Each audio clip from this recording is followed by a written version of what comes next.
The rumors about Pierre Luc Dubois and the Montreal Canadiens have heated up again. Is it a case of where there's smoke, there's fire? Will Montreal make a deal to acquire Dubois or take a chance and wait for him in free agency in 2024-25 or beyond? Here's my take on the situation. Hey everybody, I'm Rick. Welcome to Talking Habs. Today we're talking about Pierre Luc Dubois and the possibility of him becoming a Montreal Canadien. The reason that we're talking about it and that the rumors heated up so much is this. Elliot Friedman on his 32 Thoughts podcast said, Jets have talked to the Canadiens on and off about Dubois. We know that Dubois is going to end up there 95%. Is there some way we can make a deal so the Canadiens get him earlier and we get something we want? So that's really why the rumors heated up so much. This rumor's been around for a couple of years. Pierre-Luc Dubois has been quoted as saying he wants to come here. His agent has been quoted as saying that. But also Pierre-Luc Dubois was quoted as saying that this was taken out of context and he didn't really say that. Basically, that's what he had said. So the question's been out there, but with Elliot Friedman putting this out that it's 95%, sure. The saying where there's smoke, there's fire. There definitely must be some fire there. I got 13 points to talk about. We're going to lead off with this. Does PLD want to be a Hab? I mean, as I just said he does, and his agent has said he does. And then when negotiating, I believe it was last season before he signed his one-year deal with Winnipeg, he kind of said that it was taken out of context. You can think, well, what is he supposed to say? He's got to play another year at least in Winnipeg, and he's not going to totally piss off the fans and all that. And that's probably what that's about. I do believe he does want to play here. I've never said that I don't think he does. We'll get into why I'm kind of hesitant about my thoughts on this. Okay, so next point of contention is, are the Jets going to trade Dubois or sign him short-term and trade at the deadline, probably next season if it's a one-year deal or the season after if it's a two-year deal? And that would be to a contender and for like as much as they can get. And if you look at what Tampa Bay acquiring Tanner Jeannot, they gave up the farm. A deal like that is possible for a player like Dubois, who, in my opinion, is better than Jeannot. So I kind of think this is what's going to happen is that Dubois will sign probably a one-year deal like he did the last time. And the Jets will be forced to trade him at the deadline so they don't lose him for nothing.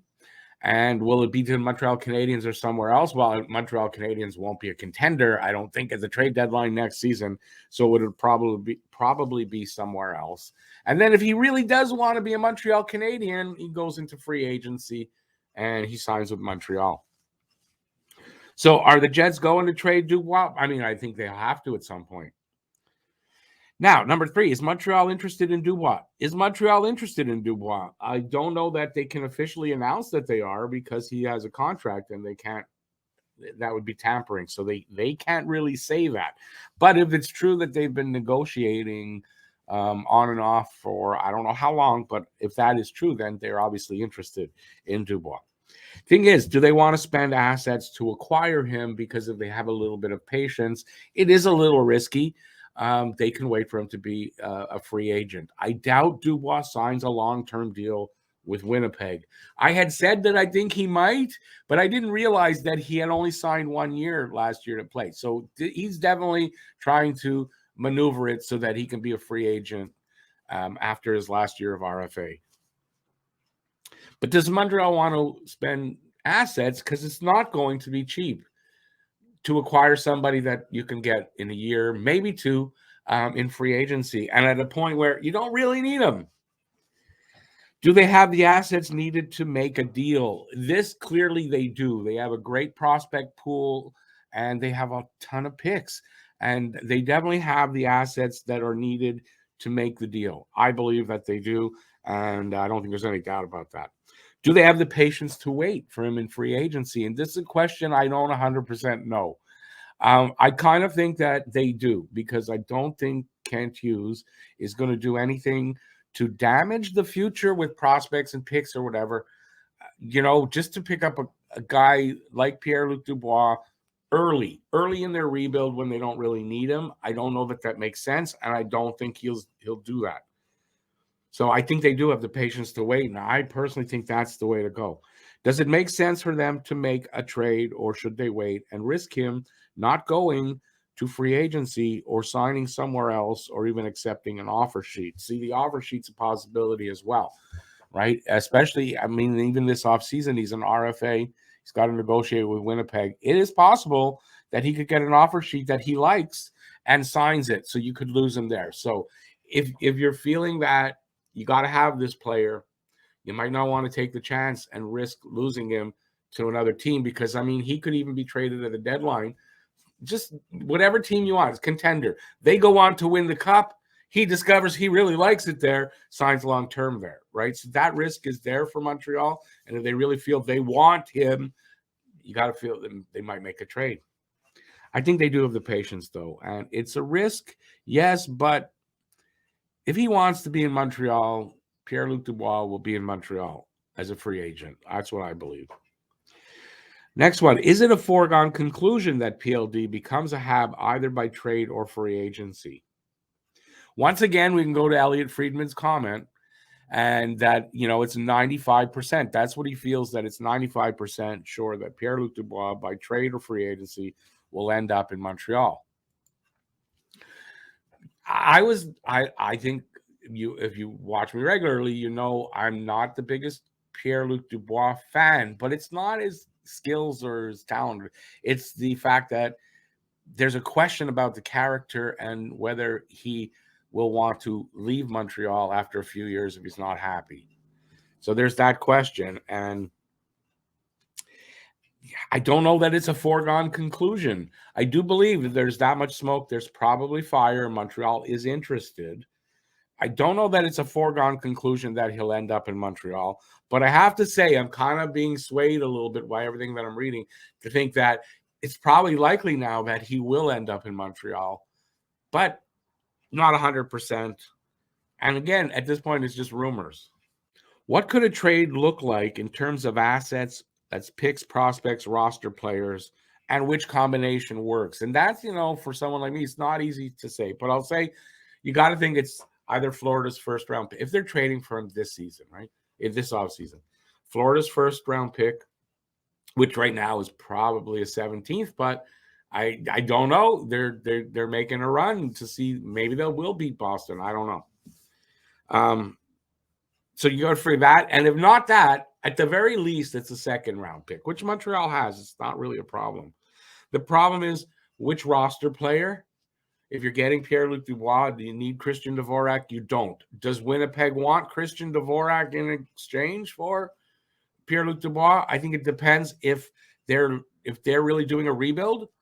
If that's what's going to happen over there in Winnipeg, I think Christian Dvorak could be somebody that they will take in the trade. But I think if it's Christian Dvorak, now you're talking about a prospect definitely as well.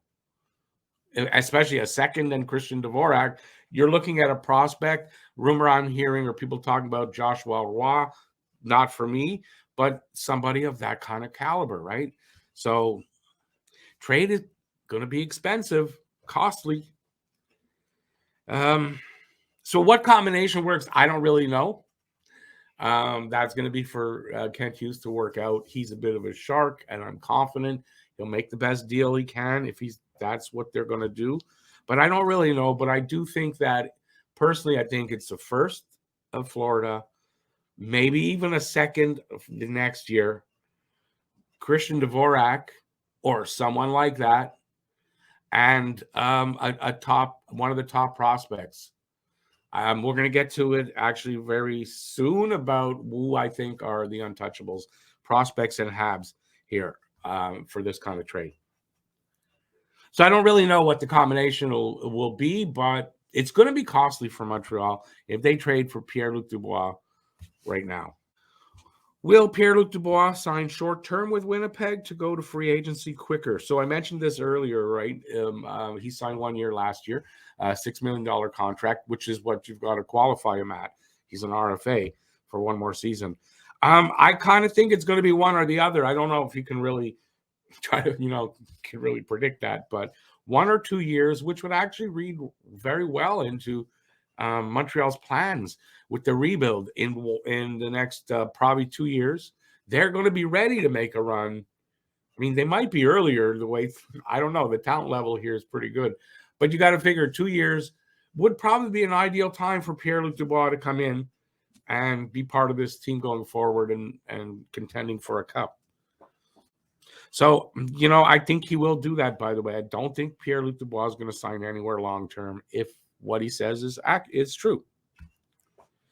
So I just said I've got the list of untouchables. Before we get to that, though, I made up 2 lists of pros and cons of acquiring Pierre Luc Dubois. Here's the pros. Point per game player or very near. Right now, he's very near. There's no doubt in my mind he's 24. By the time he's 26, 27, he's going to be a point a game player. So I've got no knock on his skills. He's only 24, as I just said, which is great. He's still a couple of years from his prime.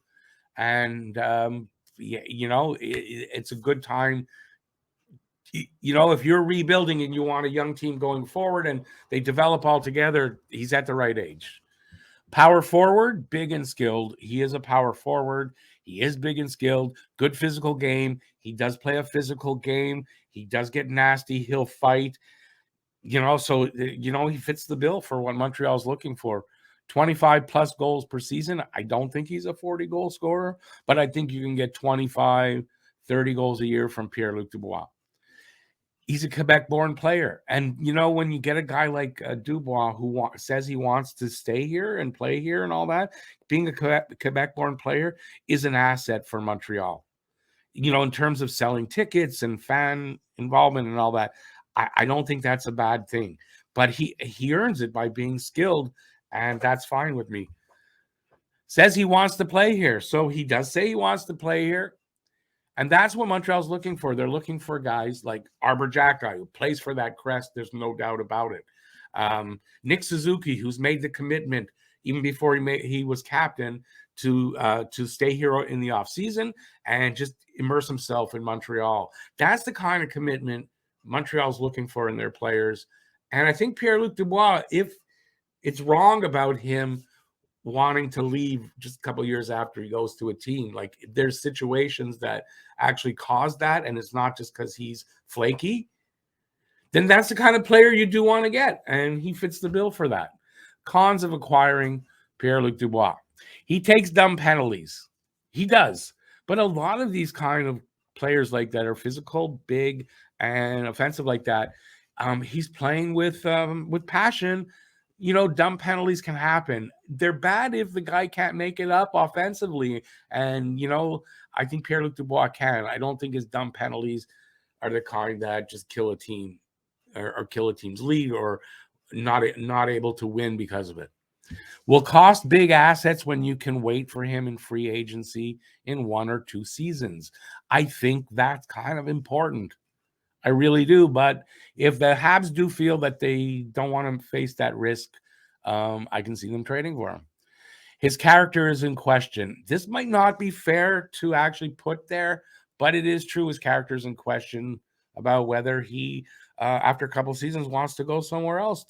He can't handle the pressure. He can't handle the media, whatever it is, right? But I don't know if it's fair 100%. It's one of my worries, yes. But again, I don't know him personally, and I've not been in the locker room, so I don't really know how true this knock on him is. Let's get to our untouchable lists. Prospects that are untouchable. Only have 3. Lane Hutson. Lane Hutson to me is untouchable because we've never seen a defenseman like this kid. He's not the biggest guy, but I don't think it matters with the skill set he has. He has the kind of skill set that you don't trade away. And he might be better than Pierre-Luc Dubois when it all comes, so I don't know that I'm not trading Lane Hutson. Joshua Roy. A lot of people are willing to give up on Joshua Roy in a trade. I am not. I think, again, Joshua Roy has the potential to be better than Pierre-Luc Dubois. He's definitely going to be a 200-foot player of the Nick Suzuki caliber. That's obviously if he hits and he reaches his potential.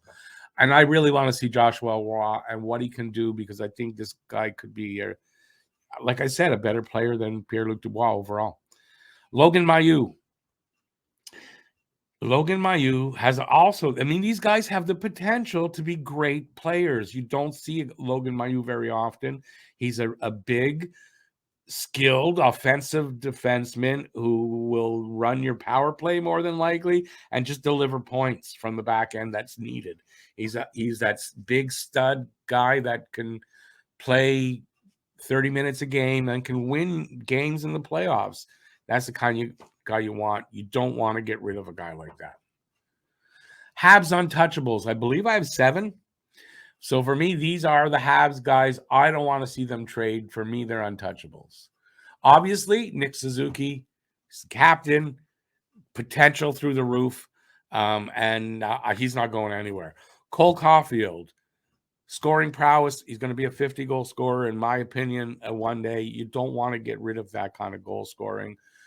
He loves Montreal, loves the team as well. Yeah, he wants money for his contract. I'm not going to hold that against him too much. I think he does want to play here and stay here. Kirby Dach. Kirby Dach establishing himself as a second-line center. Definitely dominant, controls the play. Definitely he's big, big guy, uses his size well, starting to develop that physical game. Not a guy you get rid of. Mike Matheson. Career year had been 31 points last season. Came in here, he didn't play a full season, but you prorate his numbers, and it would have been a 72-point season. That's amazing. I love his skating. I love his leadership value. He's from here. I like that he's from here and he's English. That's a bit of a twist. And Mike Matheson stays. He's your leader on defense, and I don't think that's going to change. Caden Gooley, another guy. I mean, just a young guy, stepped in his first season as a rookie, top pairing defenseman, and did it adequately, if not really well. Like, I'm not going to say great in his first season, but potential to be a great player, to be a top pairing defenseman, to be one of those guys that it's not a stay-at-home. Like, he doesn't not get points, but he's solid defensively, solid offensively, and physical. Arbor Jack guy, I think he's got the talent, definitely, to stay. And I think that physical aspect from Arbor Jack guy, you cannot not have that on your team once you got him. I don't know what trade would be worth sending him away for, but I'm not doing it. And then lastly, Raphael Harvey-Pinard, who most people say, we could live with him or without him. I say no. He's first of all from Quebec. No pressure from that on him in his play. So he's a kind of Quebec player you want here. Plays for the Crest, gives such the energy and the drive, and he's Brendan Gallagher plus. So Raphael Harvey-Pinard, for me, you need guys like that to win. You want to win a championship, you need guys like that. So there you go. That's my list for the untouchables. How could Montreal, how would they be able to afford having big contracts in Pierre Luc Dubois, Suzuki, Caulfield's going to be big. There's contracts coming that are right. So how are they going to be able to afford it? This is the money that's probably coming off the books this season. Let's go over it. We know Sean Monahan is coming off the books. They may re-sign him, but not at that kind of money. It'll be lower money. But his 6.375 is coming up. Jonathan Drouin, don't let the door hit you in the ass as you're on your way out. His $5,500,000 are coming off the books. Paul Byron, he's retiring. It's pretty sure that he is. I believe it's $3.4 million that's coming off the books. Joel Edmondson, $3.5 million. I believe Joel Edmondson's going to get traded. I don't think they have the room with the kids coming up. They're developing. They don't need Joel Edmondson. You've got David Savard. You've got Matheson for the veteran presence. I think Edmondson, if they can trade him, is coming off the books. Mike Hoffman, it's $4.5 million. I don't think they're going to be able to trade him, as that says there. I got this from somewhere. But Mike Hoffman can be bought out. Going to go over that in a sec. Christian Dvorak, I think if you're getting Pierre Luc Dubois, you got to move Christian Dvorak. That's 4.45. So basically, it's 27 plus million coming off the books if all this happens. They have the money. They'll have the money to make the acquisition if they do it this season. I don't think they should do it this season, but they do have the money. Here's what I was talking about Mike Hoffman. Mike Hoffman's buyout. If you buy him out this season, it'll cost you 1.166 million on against the cap, and next season 1.666 million. Oh, the Devils here, man. So the numbers are low. I thought they'd be higher than that. I think Mike Hoffman might get bought out. It kind of depends on whether they feel they've got the rookies ready to come up, to play those positions or not. If they feel that they don't, I could see them keeping Hoffman. It's one more season. If they do and they feel Hoffman's he's expendable, then I think that they will make a move and buy him out because that makes a lot of sense, I think, now at this point. Does Montreal need to acquire Pierre Luc Dubois right now? So is now even the right time? I say it is not the right time unless you really feel you will lose him and he won't get to free agency. And other than that, and like you really want him, then no, now is not the right time because they're not ready. They're not ready for Pierre Luc Dubois yet. Maybe not next season, the season after. I think there's a possibility for a playoff run there. That would make sense. Right now, doesn't make sense to me. They don't need to acquire him. They may feel that they have to because of the risk of losing him. That's the best I'll say. So that's my take on the Pierre Luc Dubois trade rumors that are out there, how I feel about it. Let me know how you feel about it in the comment section. Give a thumbs up on the way out. Appreciate it. Till next time, stay safe out there. Peace out, y'all. And I'll see you soon. Ciao, everybody.